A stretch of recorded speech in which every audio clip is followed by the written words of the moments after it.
More on this, let's turn to Republican Senator Bill Hagerty, who sits on the Senate Foreign Affairs Committee. Senator, thank you for joining us this morning. I just want to start getting your reaction to the U.S. service members who lost their lives. Obviously, this is day 2 of this operation. The president said something like this could happen. But your message to their families and other troops right now continuing these combat operations. Jackie, these are some of the most difficult messages ever. I think back to what happened in Afghanistan, Abbey Yate. I had to call Ryan Canoss's parents. He was one of the 13 service members killed in that event. This is one of the toughest things that one has to do, and I feel for the families. But I'd say this, you add these casualties to the long list of what's happened since this regime took control back in 1979. You think back to the Beirut Marine barracks bombing, over 200 American lives taken through that, through the coal, through what happened October the 7th, 2023, when 1,200 people were slaughtered, again, by Hamas, the proxy of Iran. Over 40 Americans, again, included in that number, as well as hostages.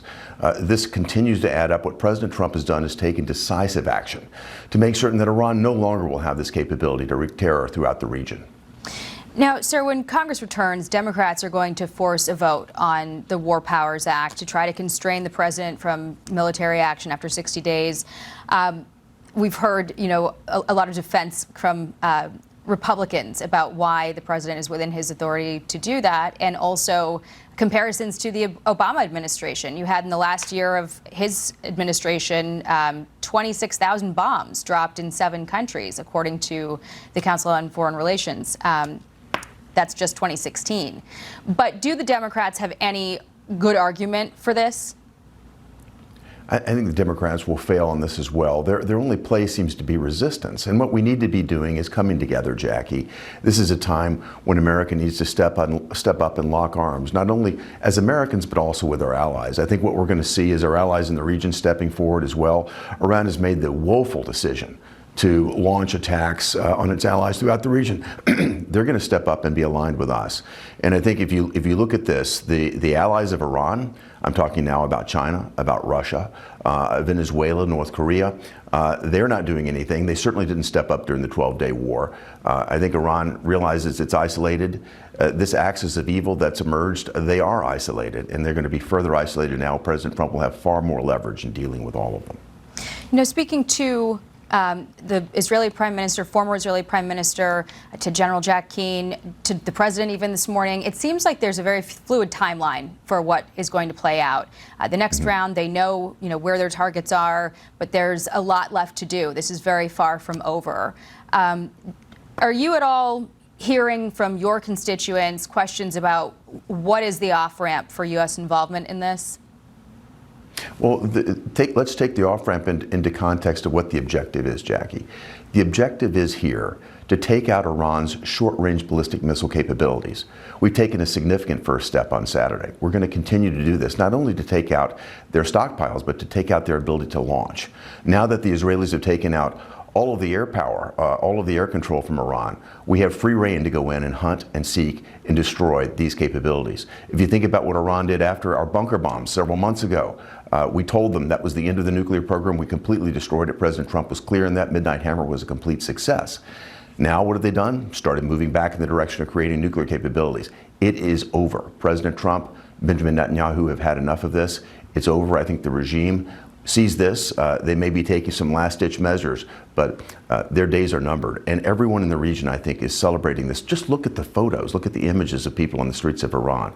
Now is a generational opportunity for them to take their country back. Mm-hmm. Do you have any concern about domestic risk for things like sleeper cells? You had the Joint Terrorism Task Force saying this morning they're investigating the possibility of a nexus to terrorism in a shooting overnight, mass shooting in Texas. Not saying that it was terrorism, but they're looking into that. And that sort of may loom over everything that happens here at home for the next few weeks. What's your concern about a very good point. Domestic issues? Go ahead. Yeah, you raise a very important point, Jackie. We've been concerned about this since Joe Biden collapsed the border back in 2021. Millions of people have come into the country unvetted. We don't know who's here in sleeper cells, certainly are a real concern. I think the last thing we should be doing right now is defunding the Department of Homeland Security, which is exactly what the Democrats have done. We need to get back to fully funding that and making certain that our homeland is safe and secure. Is there a path to funding DHS in sight? I mean, where do those negotiations stand? It's up to the Democrats. They've been so far completely unserious. They say they're doing this to block ICE and ICE activities. We funded ICE last year. Again, this is just another irresponsible resistance move by the Democrats because this seems to be the only play they have in their playbook.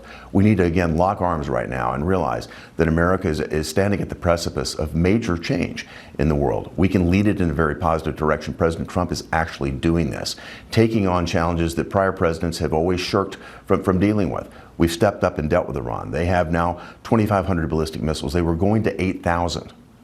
We've stepped in and stopped that. That was an ability to harass and maim people throughout the region. That is now coming to an end.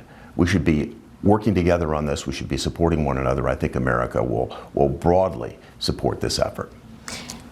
Senator Bill Hagerty, thank you so much for joining us. Always appreciate your Thank you, time, Jackie. sir. Thank you.